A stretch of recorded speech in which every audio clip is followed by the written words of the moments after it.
ਸੁਣਿਐ ਈਸ਼ਰ ਬਰਮਾ ਇੰਦ, ਸੁਣਿਐ ਮੁਖ ਸਲਾਹਣ ਮੰਦ। ਸੁਣਿਐ ਜੋਗ ਜੁਗਤ ਤਨ ਭੇਦ,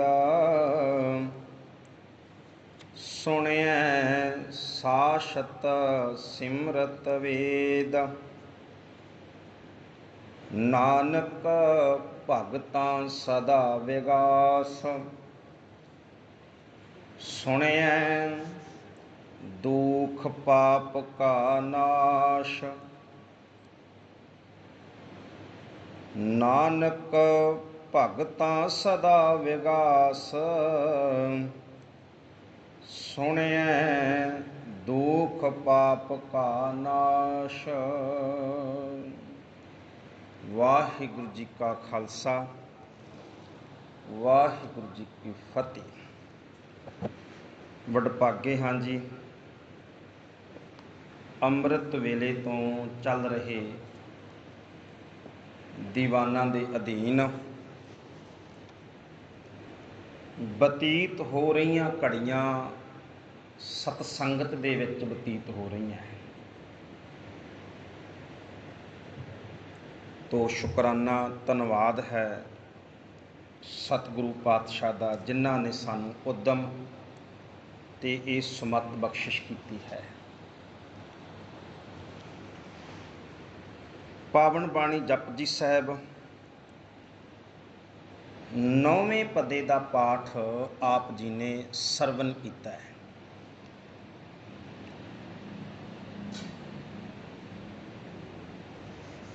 ਨੌਵੇਂ ਪਦੇ ਦੇ ਵਿੱਚ ਧੰਨ ਗੁਰੂ ਨਾਨਕ ਸਾਹਿਬ ਪਾਤਸ਼ਾਹ ਜੀ ਪਰਮੇਸ਼ਰ ਦਾ ਨਾਮ, ਗੁਰੂ ਦੀ ਬਾਣੀ ਨੂੰ ਸੁਣਨ ਦੇ ਨਾਲ ਜੀਵਨ ਵਿੱਚ ਕੀ ਕੀ ਬਦਲਾਵ ਆ ਸਕਦੇ ਹੈ। ਆ ਸਕਦੇ ਦਾ ਅਰਥ ਇਹ ਹੈ ਵੀ ਜੋ ਸੁਣੇਗਾ ਉਹਦੇ ਆਉਣਗੇ। ਤੋ ਪਾਤਸ਼ਾਹ ਉਹ ਬਿਆਨ ਕਰ ਰਹੇ ਹੈ। ਤੋ ਗੁਰੂ ਨਾਨਕ ਸਾਹਿਬ ਪਾਤਸ਼ਾਹ ਬਖਸ਼ਿਸ਼ ਕਰਦੇ ਆ, ਸੁਣਿਐ ਈਸ਼ਰ ਬਰਮਾ ਇੰਦ। ਅੱਛਾ ਗੁਰਮੁਖੋ, ਇਹ ਜਿਹੜੀ ਪੌੜੀ ਹੈ ਨਾ, ਇਹਦੇ ਅਰਥ ਕਰਨ ਤੋਂ ਪਹਿਲਾਂ ਇੱਕ ਬੇਨਤੀ ਮੈਂ ਤੁਹਾਨੂੰ ਕਰਦੇ ਹਾਂ। ਇਹ ਜੋ ਅਰਥ ਹੋ ਰਹੇ ਨੇ ਇਹ ਦਾਅਵਾ ਨਹੀਂ ਹੈ, ਇਹ ਯਾਦ ਰੱਖਣਾ ਹਮੇਸ਼ਾ। ਇਹ ਜਿੰਨੀ ਕੁ ਮੈਨੂੰ ਸਮਝ ਪਈ ਮੈਂ ਆਪਣੀ ਉਸ ਮਤ ਅਨੁਸਾਰ ਤੁਹਾਨੂੰ ਦੱਸ ਰਿਹਾ। ਇਹ ਫਾਈਨਲ ਅਰਥ ਨਹੀਂ ਹੈ ਇਹਦੇ ਗੁਰਬਾਣੀ ਦੇ, ਕਿਉਂਕਿ ਤੁਸੀਂ ਇਸ ਤੋਂ ਵਧੀਆ ਅਰਥ ਵਧੀਆ ਤਰੀਕੇ ਨਾਲ ਕਿਤੇ ਹੋਰ ਵੀ ਸਮਝ ਸਕਦੇ ਹੋ। ਤੋ ਜਿਹੜੀ ਇਹ ਪੰਕਤੀ ਹੈ, ਸੁਣਿਐ ਈਸ਼ਰ ਬਰਮਾ ਇੰਦ, ਜਿਤਨੇ ਮੈਂ ਟੀਕੇ ਪੜ੍ਹੇ ਪ੍ਰੋਫੈਸਰ ਸਾਹਿਬ ਸਿੰਘ ਦਾ ਵਾਲਾ, ਅਸੀਂ ਆਮ ਤੌਰ 'ਤੇ ਉਹੀ ਪੜ੍ਹਦੇ ਹਾਂ, ਗਿਆਨੀ ਨਰੈਣ ਸਿੰਘ ਜੀ। ਉਸ ਤੋਂ ਬਾਅਦ ਇਹ ਜੋ ਭਾਈ ਓਂਕਾਰ ਸਿੰਘ ਵਾਲਾ ਮੇਰੇ ਕੋਲ ਪਕੜਿਆ ਹੋਇਆ ਟੀਕਾ, ਇਹਦੇ ਸਾਰਿਆਂ ਦੇ ਵਿੱਚ ਇੱਕੋ ਹੀ ਅਰਥ ਹੈ, ਲਗਭਗ ਥੋੜ੍ਹੇ ਥੋੜ੍ਹੇ ਭੇਦ ਦੇ ਨਾਲ, ਕਿ ਪਰਮਾਤਮਾ ਦੇ ਨਾਮ ਨੂੰ ਸੁਣਨ ਦੇ ਨਾਲ ਮਨੁੱਖ ਬਰਮਾ, ਈਸ਼ਰ, ਸ਼ਿਵ ਜੀ, ਇੰਦਰ ਵਾਲੀ ਪਦਵੀ ਮਰਤਬੇ ਦੇ ਉੱਪਰ ਪਹੁੰਚ ਜਾਂਦਾ ਹੈ। ਸਾਰਿਆਂ ਨੇ ਹੀ ਅਰਥ ਕੀਤੇ ਆ, ਪਰ ਸੱਚ ਦੱਸਾਂ ਮੇਰੀ ਸਹਿਮਤੀ ਨਹੀਂ ਹੈ ਇਹਨਾਂ ਅਰਥਾਂ ਦੇ ਨਾਲ। ਹੁਣ ਮੈਨੂੰ ਪਤਾ ਨਹੀਂ ਮੈਂ ਕਿੰਨਾ ਕੁ ਸਹੀ ਹਾਂ। ਉਹਦਾ ਕਾਰਨ ਹੈ ਕਿਉਂਕਿ ਇੱਕ ਲਕੀਰ ਖਿੱਚ ਕੇ ਚੱਲ ਗਏ ਅਸੀਂ ਹਮੇਸ਼ਾ, ਕਿ ਗੁਰੂ ਨੇ ਸਾਨੂੰ ਸਿਮਰਤੀਆਂ, ਸ਼ਾਸਤਰਾਂ, ਵੇਦਾਂ ਦੀ ਵਿਚਾਰ ਤੋਂ ਪਾਸੇ ਕਰਕੇ ਲਕੀਰ ਖਿੱਚ ਕੇ ਇੱਕ ਨਵਾਂ ਸਿਧਾਂਤ ਦਿੱਤਾ ਹੈ। ਇਹ ਯਾਦ ਰੱਖਣਾ ਹੈ।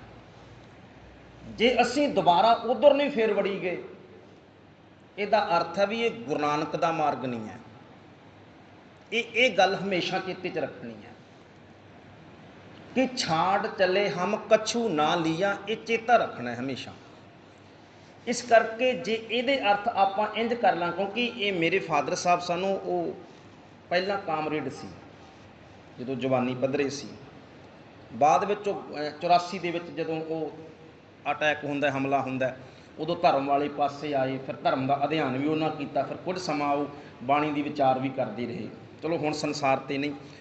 ਮੈਂ ਆਪਣੇ ਪਿਤਾ ਨਾਲ ਜਦੋਂ ਵੀ ਕਦੇ ਬੈਠਣਾ ਇੰਜ ਗੱਲਾਂ ਕਰਨੀਆਂ ਤੇ ਆਹ ਪੰਕਤੀ ਦੇ ਅਰਥ ਮੈਨੂੰ ਉਹਨਾਂ ਨੇ ਹੱਸਦਾ ਕਹਿਣੇ ਵੀ ਪੁੱਤ ਇਹ ਪੰਕਤੀ ਦੇ ਅਰਥ ਇੰਜ ਨਹੀਂ ਬਣਦੇ। ਇਹ ਅਰਥ ਮੈਂ ਆਪਣੇ ਫਾਦਰ ਸਾਹਿਬ ਕੋਲੋਂ ਇਹ ਸਿੱਖੇ। ਉਹਨਾਂ ਨੇ ਇਹ ਕਹਿਣਾ ਵੀ ਈਸ਼ਵਰ ਬਰਮਾ ਇੰਦਰ ਬਣਾਉਣ ਦਾ ਮਕਸਦ ਨਹੀਂ ਹੈ ਗੁਰੂ ਦਾ। ਜੇ ਮਕਸਦ ਨਹੀਂ ਹੈ ਫਿਰ ਗੁਰੂ ਪਾਤਸ਼ਾਹ ਇਹ ਕਿਉਂ ਕਹਿ ਰਹੇ ਨੇ ਵੀ ਇਹਨੂੰ ਪਰਮਾਤਮਾ ਦਾ ਨਾਮ ਸੁਣਨ ਨਾਲ ਈਸ਼ਵਰ ਬ੍ਰਹਮਾ ਇੰਦਰ ਕੋਈ ਬਣ ਜਾਂਦਾ ਹੈ? ਗੁਰੂ ਦਾ ਤੇ ਮਕਸਦ ਹੀ ਨਹੀਂ ਹੈ ਇੰਦਰ ਬ੍ਰਹਮਾ ਬਣਾਉਣ ਦਾ, ਸਾਨੂੰ ਹੈ ਨਾ। ਇਸ ਕਰਕੇ ਇਹ ਧਿਆਨ ਰੱਖਣਾ ਹਮੇਸ਼ਾ। ਤੋ ਹੁਣ ਆਪਾਂ ਸਮਝਣਾ ਵੀ ਇਹਦੇ ਅਰਥ ਜੋ ਲੱਗਦਾ ਵੀ ਇੰਜ ਨੇ। ਗੁਰੂ ਨਾਨਕ ਸਾਹਿਬ ਪਾਤਸ਼ਾਹ ਕਹਿੰਦੇ ਨੇ ਪਰਮਾਤਮਾ ਦੇ ਨਾਮ ਨੂੰ ਸੁਣਨ ਦੇ ਨਾਲ ਬ੍ਰਹਮਾ ਮਹੇਸ਼ ਇੰਦਰ, ਈਸ਼ਰ ਦਾ ਅਰਥ ਹੈ ਸ਼ਿਵ ਜੀ। ਸੁਣਿਆ ਈਸ਼ਰ ਦਾ ਸ਼ਿਵ ਜੀ। ਸ਼ਿਵ ਜੀ ਨੂੰ ਦੇਵਤਾ ਮੰਨਿਆ ਜਾਂਦਾ, ਮੌਤ ਦਾ ਦੇਵਤਾ ਕਹਿੰਦੇ ਸ਼ਿਵ ਜੀ ਹੈ। ਬ੍ਰਹਮਾ ਕਹਿੰਦੀ ਦੁਨੀਆ ਨੂੰ ਪੈਦਾ ਕਰਨ ਵਾਲਾ। ਇਹ ਸਨਾਤਨ ਮੱਤ ਦੀ ਫਿਲਾਸਫੀ ਹੈ, ਇਹ ਧਿਆਨ ਦਿਓ ਜੀ ਥੋੜ੍ਹਾ ਜਿਹਾ, ਇਹ ਗੁਰਬਾਣੀ ਦੀ ਫਿਲਾਸਫੀ ਨਹੀਂ ਹੈ। ਤੀਜਾ ਇੰਦ ਹੈ ਜਿਹੜਾ ਉਹ ਕਹਿੰਦੇ ਮੀਂਹ ਦਾ ਦੇਵਤਾ। ਕਹਿੰਦੇ ਜਦੋਂ ਮੀਂਹ ਪਾਉਣਾ ਹੋਵੇ ਨਾ, ਕਹਿੰਦੇ ਇੰਦਰ ਦੇ ਅੱਗੇ ਅਰਦਾਸ ਕਰੋ, ਸਵਰਗ ਦਾ ਰਾਜਾ ਇੰਦਰ। ਤੋ ਬਹੁਤਾਂਤ ਜਿਹੜੇ ਵਿਦਵਾਨ ਨੇ ਕਹਿੰਦੇ ਪਰਮਾਤਮਾ ਦਾ ਨਾਮ ਸੁਣਨ ਦੇ ਨਾਲ ਸ਼ਿਵ ਜੀ ਬ੍ਰਹਮਾ ਇੰਦਰ ਵਾਲੇ ਮਰਤਬੇ ਦੇ ਉੱਪਰ, ਉਸ ਪਦਵੀ ਦੇ ਉੱਪਰ ਬੰਦਾ ਪਹੁੰਚ ਜਾਂਦਾ ਜੇ ਕੋਈ ਪਰਮਾਤਮਾ ਦਾ ਨਾਮ ਸੁਣ ਲੇ। ਤੁਹਾਡੇ ਕੋਲ ਇਹੀ ਅਰਥ ਕੀਤੇ ਹੋਣਗੇ। ਤੋ ਨਹੀਂ, ਹੁਣ ਪੁੱਛੀਏ ਵੀ ਕਿਉਂ? ਕਿਉਂਕਿ ਜਦੋਂ ਅਸੀਂ ਪਹਿਲਾਂ ਈਸ਼ਵਰ ਲਵੋ, ਸੁਣਿਆ ਈਸ਼ਰ, ਜਦੋਂ ਅਸੀਂ ਈਸ਼ਰ ਦੀ ਜਿਹੜਾ ਪੂਰਾ ਗੁਰੂ ਗ੍ਰੰਥ ਸਾਹਿਬ ਪਾਤਸ਼ਾਹ ਜੀ ਦੀ ਬਾਣੀ ਅੰਦਰ ਸ਼ਿਵ ਦੇ ਬਾਰੇ ਪੜ੍ਹਦੇ ਹਾਂ ਤੇ ਗੁਰੂ ਗ੍ਰੰਥ ਸਾਹਿਬ ਪਾਤਸ਼ਾਹ ਇਹ ਬਚਨ ਸਾਨੂੰ ਵਾਰ-ਵਾਰ ਕਹਿੰਦੇ ਨੇ 10 ਅਵਤਾਰ ਰਾਜੇ ਹੋਏ ਵਰਤੈ ਮਹਾਦੇਵ ਅਵਧੂਤਾ। ਅਵਧੂਤਾ ਸ਼ਬਦ ਹੈ। ਤਿਸ ਪੀ ਅੰਤ ਨ ਪਾਇਓ ਤਾਕਾ ਲਾਏ ਥਕੇ ਵਿਭੂਤਾ। ਗੁਰੂ ਅਰਜਨ ਸਾਹਿਬ ਦਾ ਬਚਨ ਆਉਂਦਾ ਹੈ। ਪਾਤਸ਼ਾਹ ਕਹਿੰਦੇ ਜਿੰਨੇ ਭਾਈ ਬ੍ਰਹਮਾ ਦੇ ਵਿਸ਼ਨੂੰ 10 ਅਵਤਾਰ ਹੋਏ ਨੇ, ਵਿਸ਼ਨੂੰ ਦੇ ਜਿਹੜੇ 10 ਅਵਤਾਰ ਹੋਏ ਨੇ, ਜਿਨ੍ਹਾਂ ਵਿੱਚ ਕ੍ਰਿਸ਼ਨ ਤੇ ਰਾਮ ਵੀ ਉਹ ਵਿਸ਼ਨੂੰ ਦੇ ਅਵਤਾਰ ਹੀ ਮੰਨੇ ਜਾਂਦੇ ਆ। ਕਹਿਣ ਲੱਗੇ ਉਹਦੇ ਵਿੱਚੋਂ ਹੀ ਮਹਾਦੇਵ ਅਵਧੂਤਾ ਇੱਕ ਤਿਆਗੀ ਹੈ। ਕੌਣ? ਸ਼ਿਵ ਜੀ। ਇਸ ਕਰਕੇ ਤਿੰਨ ਪੀ ਅੰਤ ਨ ਪਾਇਓ ਤਾਕਾ। ਤਾਕਾ ਦਾ ਕੀ ਅਰਥ ਹੈ? ਉਸ ਪਰਮਾਤਮਾ ਦਾ।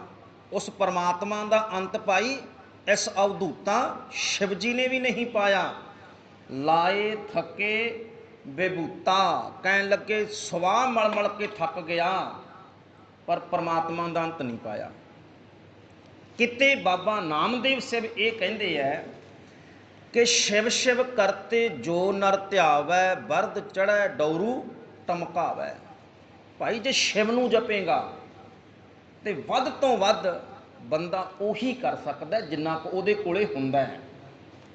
ਆਹ ਚੀਜ਼ਾਂ ਸ਼ਿਵ ਦੇ ਕੋਲੇ ਨੇ, ਤੈਨੂੰ ਇਹ ਦੇ ਸਕਦਾ ਜਿੱਦਾਂ ਉਹ ਫਿਰਦਾ ਤੂੰ ਫਿਰੀ। ਤੋ ਇਸ ਕਰਕੇ ਧਿਆਨ ਦਿਓ। ਉਸ ਤੋਂ ਬਾਅਦ ਗੱਲ ਕਰਦੇ ਹਾਂ ਬਰਮਾ ਦੀ। ਸੁਣਿਆ ਈਸ਼ਰ ਬਰਮਾ। ਹੁਣ ਗੁਰੂ ਪਾਤਸ਼ਾਹ ਤੇ ਨਹੀਂ ਚਾਹਣਗੇ ਵੀ ਸਿੱਖ ਪਰਮਾਤਮਾ ਦਾ ਨਾਮ ਸੁਣੇ ਤੇ ਜਿਵੇਂ ਸ਼ਿਵ ਸ਼ਿਵ ਵੱਧ 'ਚ ਡੌਰੂ ਟਮਕਾਵਾ ਫਿਰਦਾ ਉਵੇਂ ਸਿੱਖ ਵੀ ਫਿਰੇ। ਗੁਰੂ ਤਾਂ ਇੱਦਾਂ ਨਹੀਂ ਚਾਹੇਗਾ। ਇਸ ਕਰਕੇ ਦੂਜਾ ਬਰਮਾ। ਜਦੋਂ ਆਪਾਂ ਬਰਮਾ ਦੀ ਗੱਲ ਗੁਰੂ ਗ੍ਰੰਥ ਸਾਹਿਬ ਪਾਤਸ਼ਾਹ ਦੀ ਬਾਣੀ ਅੰਦਰ ਦੇਖੋ, ਸਨਾਤਨ ਮਤ ਕੀ ਮੰਨਦਾ ਇਹ ਉਹਨਾਂ ਦੀ ਗੱਲ ਹੈ। ਗੁਰੂ ਨਾਨਕ ਸਾਹਿਬ ਪਾਤਸ਼ਾਹ ਕੀ ਮੰਨਦੇ ਨੇ, ਗੁਰਬਾਣੀ ਕੀ ਮੰਨਦੇ, ਅਸੀਂ ਇਹ ਵੇਖਣਾ ਹੈ। ਇਹ ਹਮੇਸ਼ਾ ਰੱਖਣਾ ਹਮੇਸ਼ਾ। ਸਨਾਤਨ ਮਤ ਬ੍ਰਹਮਾ ਨੂੰ ਸ੍ਰਿਸ਼ਟੀ ਦਾ ਕਰਤਾ ਮੰਨਦਾ, ਸ਼ਿਵ ਜੀ ਨੂੰ ਮੌਤ ਦਾ ਦੇਵਤਾ ਮੰਨਦਾ। ਇਹ ਤਾਂ ਉਹਨਾਂ ਦੀ ਗੱਲ ਆ ਵੀ ਉਹ ਕੀ ਮੰਨਦੇ ਆ। ਅਸੀਂ ਤਾਂ ਇਹ ਵੇਖਣਾ ਵੀ ਗੁਰੂ ਗ੍ਰੰਥ ਸਾਹਿਬ ਦੀ ਬਾਣੀ ਬ੍ਰਹਮਾ ਤੇ ਸ਼ਿਵ ਜੀ ਨੂੰ ਕੀ ਮੰਨਦੀ ਹੈ। ਅਸੀਂ ਤਾਂ ਉਹਦੇ ਅਨੁਸਾਰ ਚੱਲਣਾ ਹੈ। ਤੋ ਜਦੋਂ ਗੁਰੂ ਗ੍ਰੰਥ ਸਾਹਿਬ ਪਾਤਸ਼ਾਹ ਜੀ ਦੀ ਬਾਣੀ ਨੂੰ ਪੜ੍ਹਦੇ ਹਾਂ ਅਸੀਂ, ਪਾਤਸ਼ਾਹ ਕਹਿੰਦੇ ਬ੍ਰਹਮੈ ਗਰਭ ਕੀਆ ਨਹੀਂ ਜਾਣਿਆ, ਵੇਦ ਕੀ ਬਿਪਤ ਪੜੀ ਪਛਤਾਨਿਆ। ਕਹਿਣ ਲੱਗੇ ਬ੍ਰਹਮਾ ਨੇ ਹੰਕਾਰ ਕੀਤਾ। ਇੱਕ ਮਾਨਤਾ ਦੀ ਗੱਲ ਕਰਦੇ, ਇਹਨੂੰ ਗਰੰਟੀ ਨਹੀਂ ਦੇ ਰਹੇ ਗੁਰੂ ਗ੍ਰੰਥ ਸਾਹਿਬ ਪਾਤਸ਼ਾਹ। ਇੱਕ ਪ੍ਰਚਲਿਤ ਧਾਰਨਾ, ਧਾਰਨਾ ਕੀ ਹੁੰਦੀ ਹੈ? ਜ਼ਰੂਰੀ ਨਹੀਂ ਹੁੰਦਾ ਵੀ ਧਾਰਨਾ ਸੱਚ ਹੋਵੇ।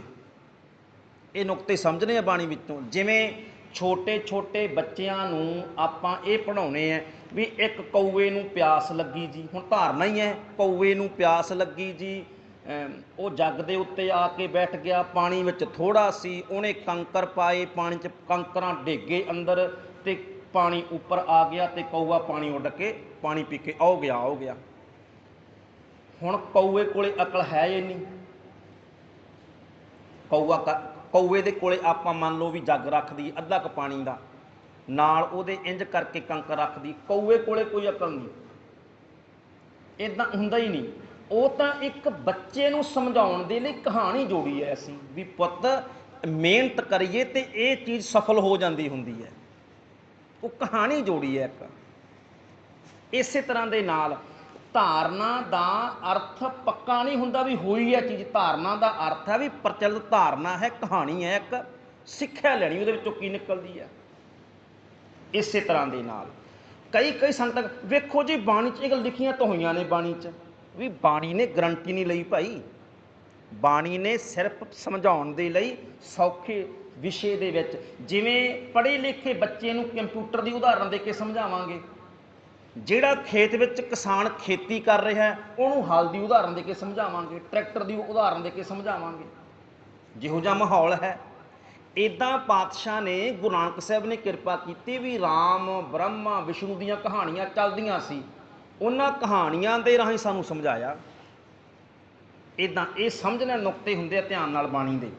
ਤੋ ਪਾਤਸ਼ਾਹ ਕਹਿੰਦੇ ਭਾਈ ਬ੍ਰਹਮੈ ਗਰਭ ਕੀਆ ਨਹੀਂ ਜਾਣਿਆ, ਵੇਦ ਕੀ ਬਿਪਤ ਪੜੀ ਪਛਤਾਨਿਆ। ਪਾਤਸ਼ਾਹ ਕਹਿੰਦੇ ਵੇਦ ਗਵਾਚ ਗਏ, ਬ੍ਰਹਮਾ ਨੂੰ ਬੜੀ ਬਿਪਤਾ ਪੈ ਗਈ ਹੈ ਵੀ ਵੇਦ ਕੀ ਕਰੀਏ ਹੁਣ, ਪਰ ਪਛਤਾ ਰਿਹਾ ਵੀ ਕਿਉਂ ਨਹੀਂ ਸੰਭਾਲ ਕੀਤੀ। ਇੱਦਾਂ ਦੀ ਕਹਾਣੀ ਵੀ ਆਉਂਦੀ ਹੈ। ਫਿਰ ਇੱਕ ਥਾਂ ਦੇ ਉੱਤੇ ਭਗਤ ਬਾਬਾ ਤਰਲੋਚਨ ਸਾਹਿਬ ਦਾ ਸ਼ਬਦ ਆਉਂਦਾ, ਧਨਾਸਰੀ ਰਾਗ 695-96 ਦੇ ਉੱਪਰ ਸ਼ਾਇਦ ਧਨਾਸਰੀ ਰਾਗ ਦਾ ਹੋਏਗਾ। ਉਹਦੇ 'ਚ ਇੱਕ ਬਚਨ ਆਉਂਦਾ, ਅਨੇਕ ਪਾਤਕ ਹਰਤਾ ਤਿਰ ਭਵਨ ਨਾਥਰੀ, ਤੀਰਥ ਤੀਰਥ ਭਰਮਤਾ ਲਹੈ ਨਾ ਪਾਰਰੀ, ਕਰਮ ਕਰ ਕਲੰਕਮ ਫੀਟ ਸਰੀ। ਇਹਦੇ ਥੋੜਾ ਕਹਿਣ ਲੱਗੇ ਅਨੇਕ ਪਾਤਕ ਹਰਤਾ, ਅਨੇਕਾਂ ਪਾਪਾਂ ਨੂੰ ਹਰਨ ਵਾਲਾ ਕੌਣ? ਸ਼ਿਵ। ਤਿਰ ਭਵਨ ਨਾਥਰੀ, ਜਿਹਨੂੰ ਤਿੰਨਾਂ ਭਵਨਾਂ ਦਾ ਨਾਥ ਲੋਕ ਮੰਨਦੇ ਆ। ਲੋਕ ਮੰਨਦੇ ਆ, ਗੁਰੂ ਜੀ ਨਹੀਂ ਮੰਨਦੇ, ਪ੍ਰਚਲਿਤ ਹੈ ਧਾਰਨਾ। ਤੀਰਥ ਤੀਰਥ ਭਰਮਤਾ, ਕਹਿਣ ਲੱਗੇ ਤੀਰਥਾਂ ਦੇ ਉੱਤੇ ਭਟਕਦਾ ਫਿਰਦਾ। ਲਹੈ ਨਾ ਪਾਰਰੀ, ਪਾਰ ਨਹੀਂ ਪਾ ਰਿਹਾ, ਉਹ ਆਪਣਾ ਖਹਿੜਾ ਨਹੀਂ ਛੁਟਕਾਰਾ ਦਵਾ ਰਿਹਾ। ਉਹ ਕਹਾਣੀ ਕੀ ਹੈ? ਕਹਿੰਦੇ ਬ੍ਰਹਮਾ ਦੀ ਬੱਚੀ ਸੀ ਜਿਹੜੀ, ਉਹ ਕਹਾਣੀ ਹੈ, ਇੱਕ ਜੋੜੀ ਹੈ। ਕਿੱਦਾਂ ਹੈ? ਉਹ ਕਹਿੰਦੇ ਬ੍ਰਹਮਾ ਦੀ ਜਿਹੜੀ ਬੱਚੀ ਸੀ ਉਹ ਦਰਬਾਰ 'ਚ ਨੱਚਦੀ ਪਈ ਸੀ। ਬ੍ਰਹਮਾ ਦੇ ਪਹਿਲਾਂ 5 ਸਿਰ ਹੁੰਦੇ ਸੀ, ਹੁਣ ਤਾਂ 4 ਹੈ ਨਾ, ਉਹ ਦਿਖਾਉਂਦੇ ਆ 5 ਸਿਰ ਹੁੰਦੇ ਸੀ। ਉਹ ਮੋਹਿਤ ਹੋ ਗਿਆ ਬੱਚੀ ਦੇ ਉੱਪਰ, ਉਹ ਆਪਣੀ ਬੱਚੀ ਤੇ ਮੋਹਿਤ ਹੋ ਗਿਆ, ਬੱਚੀ ਵੱਲ ਭੱਜਿਆ। ਸ਼ਿਵ ਜੀ ਬੈਠਾ ਸੀ ਦਰਬਾਰ ਦੇ ਵਿੱਚ, ਉਹ ਕਹਿਣ ਲੱਗਾ ਇਹਨੇ ਤਾਂ ਸੰਗ ਸ਼ਰਮ ਲਾਤੀ, ਇੱਕਦਮ ਭੱਜਿਆ, ਉਹ ਚਪੇੜ ਮਾਰੀ, ਦੱਸਦੇ ਨੇ ਕੋਈ ਹਥਿਆਰ ਦੇ ਨਾਲ ਉਹ ਕੀਤਾ, ਉਹ ਬ੍ਰਹਮਾ ਦਾ ਜਿਹੜਾ 5ਵਾਂ ਸਿਰ ਕੱਟ ਦਿੱਤਾ। ਉਹ ਬ੍ਰਹਮ ਹੱਤਿਆ ਦਾ ਪਾਪ ਲੱਗ ਗਿਆ ਸ਼ਿਵ ਨੂੰ, ਬ੍ਰਹਮ ਹੱਤਿਆ ਕੀਤੀ ਹੈ। ਉਹਦੇ ਕਹਿੰਦੇ ਹੱਥ ਨਾਲ ਹੀ ਅਟਕ ਗਈ ਉਹ ਜਿਹੜੀ ਉਹਦੀ 5ਵਾਂ ਸਿਰ ਸੀ, ਲਹਿੰਦਾ ਨਹੀਂ ਪਿਆ। ਹੁਣ ਉਹ ਥਾਂ ਥਾਂ ਤੇ ਭਟਕਦਾ ਫਿਰਦਾ। ਫਿਰ ਕਹਿੰਦੇ ਕਪਾਲ ਮੋਚਣ ਇੱਕ ਥਾਂ, ਉੱਥੇ ਚਲਾ ਗਿਆ। ਕਪਾਲ ਕੀ ਹੁੰਦਾ? ਖੋਪੜੀ। ਕਪਾਲ ਦਾ ਕੀ ਅਰਥ ਹੈ? ਖੋਪੜੀ। ਮੋਚਣ ਦਾ ਕੀ ਅਰਥ ਹੈ? ਮੁਕਤ ਹੋਣਾ। ਉੱਥੇ ਸ਼ਿਵ ਨੇ ਇਸ਼ਨਾਨ ਕੀਤਾ, ਫਿਰ ਉਹ ਕਪਾਲ ਤੋਂ ਮੁਕਤੀ ਮਿਲੀ ਉਹਨੂੰ। ਉਹ ਸਥਾਨ ਬਣਿਆ ਹੋਇਆ ਕਪਾਲ ਮੋਚਨ। ਉਹ ਸਾਡੇ ਸਿੱਖ ਤੁਰੇ ਫਿਰਦੇ ਆ ਉੱਥੇ, ਕਹਿੰਦੇ ਗੋਪਾਲ ਮੋਚਨ ਇਸ਼ਨਾਨ ਕਰਕੇ ਆਉਂ, ਤੁਹਾਡਾ ਹੀ ਕੰਮ ਹੈ ਉੱਥੇ, ਸਾਡੇ ਸਿੱਖ ਵੀ ਜਾ ਵੜਦੇ ਉੱਥੇ। ਫਿਰ ਕਹਿਣਗੇ ਉੱਥੇ ਤਾਂ ਜੀ ਗੁਰੂ ਨਾਨਕ ਸਾਹਿਬ ਪਾਤਸ਼ਾਹ ਗਏ ਸੀ। ਐਗਜ਼ਾਮਪਲਾਂ ਵੀ ਗੁਰੂ ਨਾਨਕ ਸਾਹਿਬ ਪਾਤਸ਼ਾਹ ਨਹਾਉਣ ਗਏ ਸੀ ਉੱਥੇ, ਸਾਡੇ ਸਿੱਖੇ ਦਾ ਕਹਿੰਦੇ ਜੀ ਉਸ ਤਾਂ ਗੁਰੂ ਨਾਨਕ ਸਾਹਿਬ ਵੀ ਗਏ ਨੇ। ਵੀ ਗੁਰੂ ਨਾਨਕ ਸਾਹਿਬ ਨਹਾਉਣ ਥੋੜ੍ਹਾ ਗਏ ਆ, ਗੁਰੂ ਨਾਨਕ ਸਾਹਿਬ ਸਤਿਗੁਰੂ ਨੇ ਤੇ ਤੀਰਥ ਯਾਤਰਾਵਾਂ ਕੀਤੀਆਂ ਲੋਕਾਈ ਨੂੰ ਸਮਝਾਉਣ ਦੇ ਲਈ, ਭਰਮਾਂ 'ਚੋਂ ਬਾਹਰ ਕੱਢਣ ਦੇ ਲਈ ਤਾਂ ਗਏ ਸੀ। ਤਾਂ ਉਹ ਕਹਾਣੀ ਹੈ। ਕਹਿਣ ਦਾ ਕੀ ਭਾਵ ਹੈ ਵੀ ਗੁਰੂ ਨਾਨਕ ਸਾਹਿਬ ਪਾਤਸ਼ਾਹ ਸਾਨੂੰ ਕਦੇ ਨਹੀਂ ਚਾਹਣਗੇ ਤੂੰ ਸ਼ਿਵ ਵਰਗਾ ਬਣੇ, ਤੂੰ ਬ੍ਰਹਮਾ ਵਰਗਾ ਬਣੇ। ਗੁਰੂ ਜੀ ਨਹੀਂ ਇਹ ਕਦੇ ਵੀ ਚਾਹਣਗੇ। ਤੀਜਾ ਹੈ ਸੁਣਿਆ ਈਸ਼ਰ ਬਰਮਾ ਇੰਦ। ਇੰਦ ਦਾ ਕੀ ਆ? ਹੁਣ ਪਾਤਸ਼ਾਹ ਕਹਿੰਦੇ ਜਦੋਂ ਇੰਦ ਦੀ ਗੱਲ ਕਰਦੇ ਹਾਂ ਤੇ ਗੁਰੂ ਗ੍ਰੰਥ ਸਾਹਿਬ ਪਾਤਸ਼ਾਹ ਜੀ ਦੀ ਬਾਣੀ ਕਹਿੰਦੀ ਏ ਗੌਤਮ ਤਪਾ ਅਹਿਲਿਆ ਇਸਤਰੀ ਤਿਸ ਦੇਖ ਇੰਦਰ ਲੁਭਾਇਆ ਸਹਿਸ ਸਰੀਰ ਚਿਹਨ ਭਗ ਹੋਵੇ ਤਾਂ ਮਨ ਪਛੋਤਾਇਆ। ਇਦਾਂ ਕਹਾਣੀ ਹੈ ਜਿਹੜੀ ਤੁਹਾਨੂੰ ਪਤਾ ਸਾਰੀ। ਉਹ ਪਤਨੀ ਦਾ ਸਤਭੰਗ ਕੀਤਾ, ਇਸ ਕਰਕੇ ਉਹ ਇੰਦਰ ਨੇ ਕਰਤੂਤ ਕੀਤੀ ਸੀ। ਤੋ ਕੀ ਗੁਰੂ ਪਾਤਸ਼ਾਹ ਇਹ ਚਾਹਣਗੇ ਵੀ ਸਿੱਖ ਪਰਮਾਤਮਾ ਦਾ ਨਾਮ ਸੁਣੇ ਤੇ ਇੰਦ ਵਰਗਾ ਬਣ ਜੇ? ਨਹੀਂ ਚਾਹਣਗੇ ਨਾ। ਤੂੰ ਨਹੀਂ, ਇਹਦੇ ਅਰਥ ਇਹ ਨਹੀਂ ਬਣਦੇ ਵੀ ਪਰਮਾਤਮਾ ਦਾ ਨਾਮ ਸੁਣਨ ਦੇ ਨਾਲ ਕੋਈ ਬ੍ਰਹਮਾ ਇੰਦਰ ਮਹੇਸ਼ ਵਰਗਾ ਬਣ ਜਾਂਦਾ ਹੈ। ਇਹਦੇ ਅਰਥ ਕੀ ਨੇ? ਪਰਮਾਤਮਾ ਦਾ ਨਾਮ ਸੁਣਨ ਦੇ ਨਾਲ ਬ੍ਰਹਮਾ ਇੰਦਰ ਮਹੇਸ਼ ਦੀ ਅਸਲੀਅਤ ਕੀ ਹੈ, ਇਹਨਾਂ ਦੀ ਪਾਵਰ ਕੀ ਹੈ, ਪਰਮਾਤਮਾ ਦੇ ਦਰ ਤੇ ਕਿੰਨੀ ਕੀਮਤ ਰੱਖਦੇ ਨੇ, ਇਹ ਪਤਾ ਲੱਗ ਜਾਂਦਾ ਹੈ। ਇਹਨਾਂ ਦੀ ਅਸਲੀਅਤ ਪਤਾ ਲੱਗ ਜਾਂਦੀ ਹੈ। ਕੀ ਹੈ ਅਸਲੀਅਤ? ਜਿਹਨੂੰ ਪਾਤਸ਼ਾਹ ਨੇ ਕਿਹਾ ਬ੍ਰਹਮਾ ਵਿਸ਼ਨ ਮਹੇਸ਼ ਤ੍ਰੈ ਗੁਣ ਰੋਗੀ ਵਿੱਚ ਹਉਮੈ ਕਾਰ ਕਮਾਈ ਜਿਨ ਕੀਏ ਤਿਸੈ ਨਾ ਚੇਤੈ। ਅੱਛਾ, ਇਸ ਵਿਸ਼ਰਾਮ ਗਲਤ ਲਾ ਜਾਂਦੇ ਆਪਾਂ। ਜਿਨ ਕੀਏ, ਜਿਸ ਪਰਮਾਤਮਾ ਨੇ ਇਹਨਾਂ ਨੂੰ ਪੈਦਾ ਕੀਤਾ, ਜਿਨ ਕੀਏ ਤਿਸੈ ਨਾ ਚੇਤੈ, ਉਹਨੂੰ ਚਿੱਤ ਚੇਤੇ ਨਹੀਂ ਇਹਨਾਂ ਦਾ। ਆਪਾਂ ਕਹਿੰਦੇ ਆ ਆਮ ਤੌਰ ਤੇ ਕੀ ਅਰਥ? ਪਰ ਜਿਸ ਨੇ ਪੈਦਾ ਕੀਤੇ ਉਹਨੂੰ ਚੇਤੇ ਨਹੀਂ ਕਰਦੇ। ਇਦਾਂ ਨਹੀਂ, ਜਿਨ ਕੀਏ ਤਿਸੈ ਨਾ ਚੇਤੈ, ਉਸ ਪਰਮਾਤਮਾ ਨੂੰ ਚੇਤੇ 'ਚ ਨਹੀਂ ਇਹ। ਕਿਉਂ? ਕਿਉਂਕਿ ਇੱਕ ਥੋੜਾ ਬ੍ਰਹਮਾ, ਜੇ ਇੱਕ ਹੋਵੇ ਤਾਂ ਚੇਤੇ 'ਚ ਹੈ। ਪਾਤਸ਼ਾਹ ਕਹਿੰਦੇ ਪਤਾ ਹੀ ਨਹੀਂ ਕਿੰਨੇ ਕੇਤੇ ਪਵਨ ਪਾਣੀ ਵੈਸੰਤਰ ਕੇਤੇ ਕਾਣ ਮਹੇਸ਼ ਕੇਤੇ ਵਰਮੇ ਕਾੜਤ ਘੜੀਆਂ ਰੂਪ ਰੰਗ ਕੇ ਵੇਸ ਕੇਤਿਆਂ ਕਰਮ ਭੂਮੀ ਮੇਰ ਕੇਤੇ ਕੇਤੇ ਤੂੰ ਉਪਦੇਸ਼ ਕੇਤੇ ਇੰਦ ਚੰਦ ਸੂਰ ਕੇਤੇ। ਪਤਾ ਹੀ ਨਹੀਂ ਕਿੰਨੇ ਕੁ ਇੰਦਰ ਹੈ, ਕਿੰਨੇ ਕੁ ਬ੍ਰਹਮੇ ਨੇ, ਕਿੰਨੇ ਕੁ ਮਹੇਸ਼ ਨੇ, ਕਿੰਨੇ ਕਾਣ ਨੇ। ਕਾਣ ਦਾ ਕ੍ਰਿਸ਼ਨ, ਇੱਕ ਧਰਤੀ ਦਾ ਕ੍ਰਿਸ਼ਨ ਹੈ ਇੱਕ। ਹੁਣ ਤੁਸੀਂ ਦੇਖੋ ਨਾ, ਜਦੋਂ ਆਪਾਂ ਹਿੰਦੁਸਤਾਨ 'ਚ ਕਹਾਂ ਕਹਿੰਦੇ ਧਰਤੀ ਕਿਹਨੇ ਬਣਾਈ ਹੈ, ਕਹਿੰਦੇ ਜੀ ਬ੍ਰਹਮਾ ਨੇ। ਅੱਛਾ, ਇੰਗਲੈਂਡ ਅਮਰੀਕਾ ਵਾਲੇ ਨਹੀਂ ਕਦੇ ਕਹਿੰਦੇ ਵੀ ਬ੍ਰਹਮਾ ਨੇ ਬਣਾਈ ਹੈ। ਇਹਦਾ ਭਾਵ ਕਿ ਜਿਹੜੀ ਉਹਨਾਂ ਦੀ ਧਰਤੀ ਕਿਸੇ ਹੋਰ ਨੇ ਬਣਾਈ ਹੈ। ਉਹ ਕਹਿੰਦੇ ਹਨੂਮਾਨ ਮੂੰਹ 'ਚ ਪਾ ਗਿਆ ਇੰਜ ਸੂਰਜ ਨੂੰ, ਇੰਜ ਕਰਕੇ। ਅੱਛਾ, ਉਹ ਹਨੂਮਾਨ ਕਿੱਥੇ ਰਹਿੰਦਾ ਸੀ ਜਿਹੜਾ ਮੂੰਹ 'ਚ ਪਾ ਗਿਆ ਧਰਤੀ ਨੂੰ? ਕਿੰਨਾ ਕੁ ਵੱਡਾ ਹੋਵੇਗਾ? ਕੋਈ ਛੋਟਾ ਜਿਹਾ ਖਿਲੌਣਾ ਥੋੜਾ, ਕਿਤੇ ਕਹਾਣੀਆਂ ਨੇ ਤਾਂ।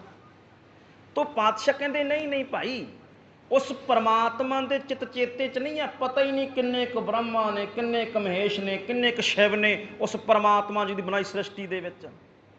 ਬੇਅੰਤ ਅਣਗਿਣਤ, ਪਤਾ ਹੀ ਨਹੀਂ ਕਿੰਨੀਆਂ ਕੁ ਧਰਤੀਆਂ, ਕਿੰਨੇ ਕੁ ਬ੍ਰਹਮੇ, ਕਿੰਨੇ ਕੁ ਮਹੇਸ਼।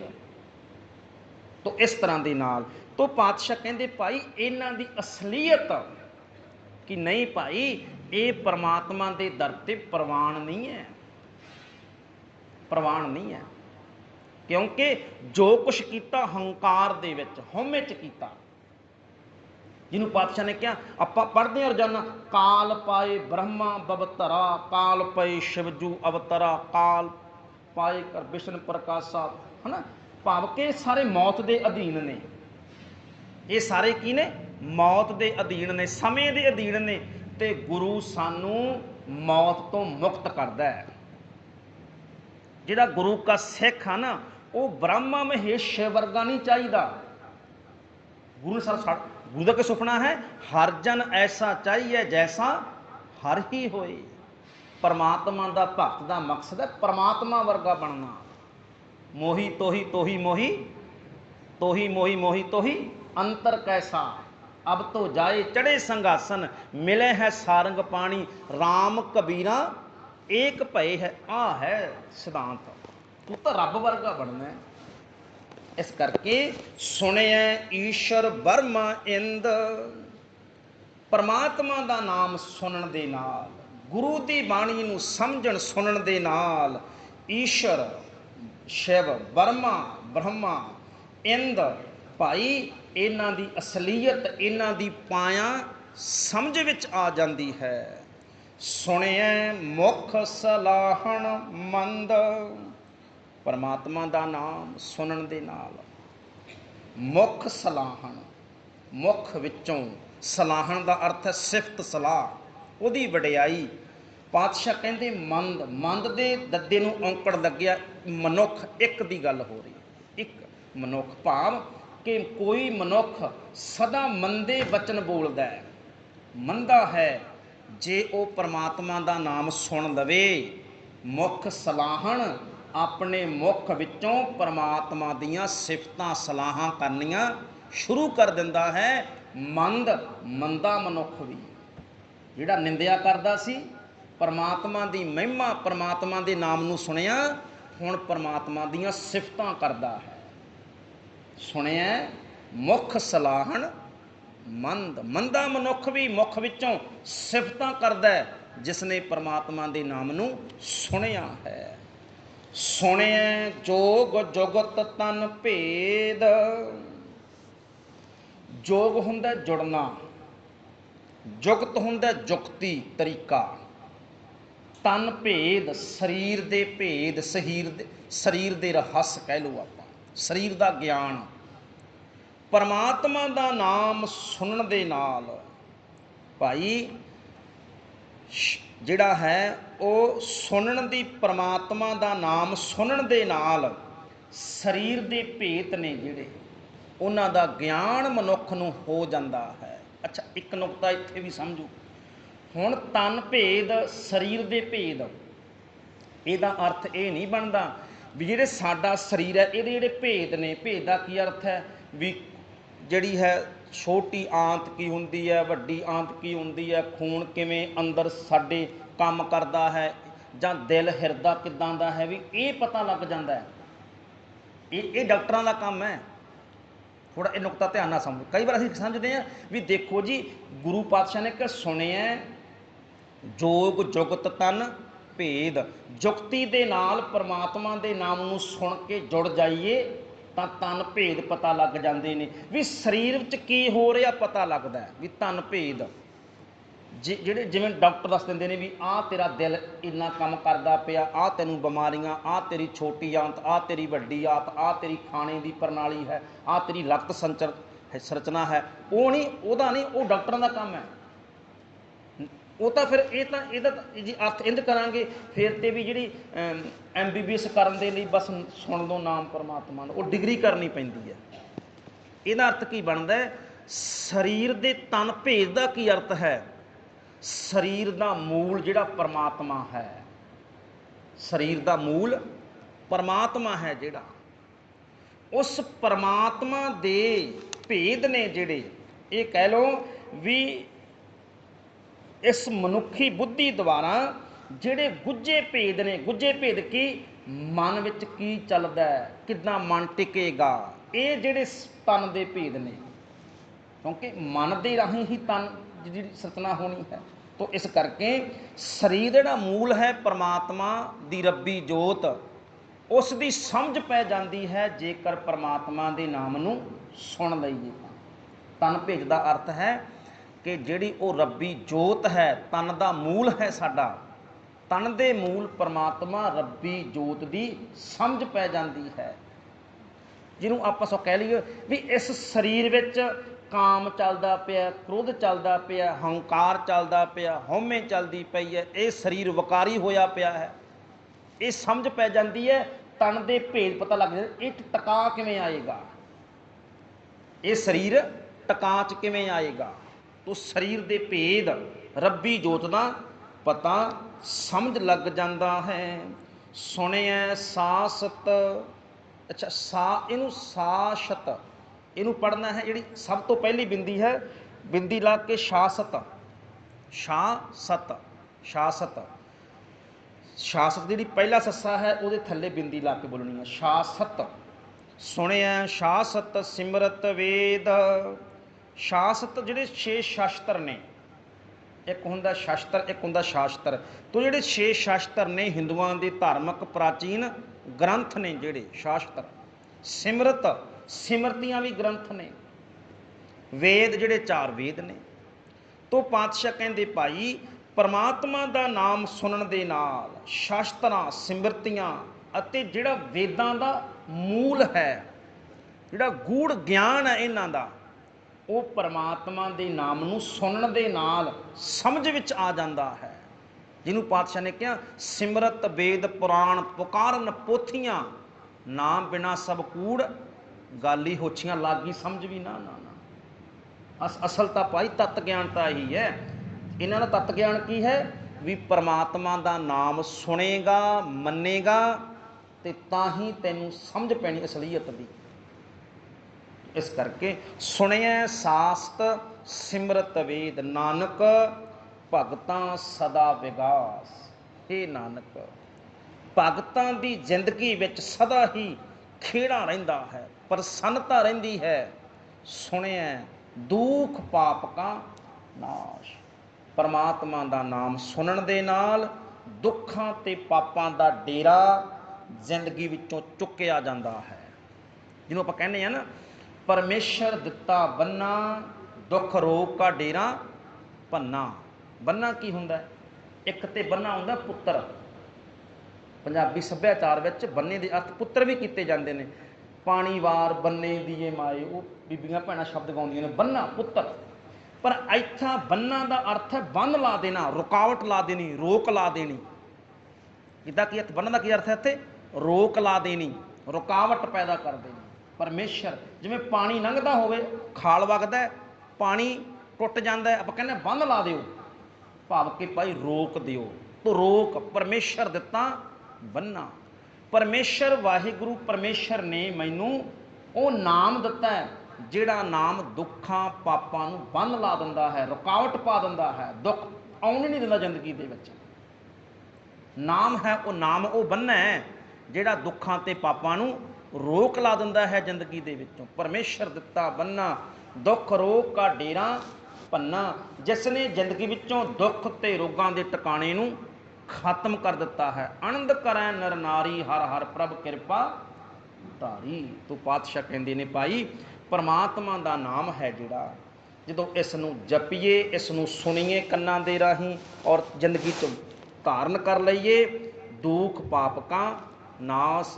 फिर जिंदगी दे विचों दुखां ते पापां दा नाश हो जाता है। सतगुरु पातशाह कृपा करन। समय की समाप्ति है। भुलां चुकां दी खिमा। फतेह बुलाओ आखो जी वाहिगुरू जी का खालसा वाहिगुरू जी की फतेह।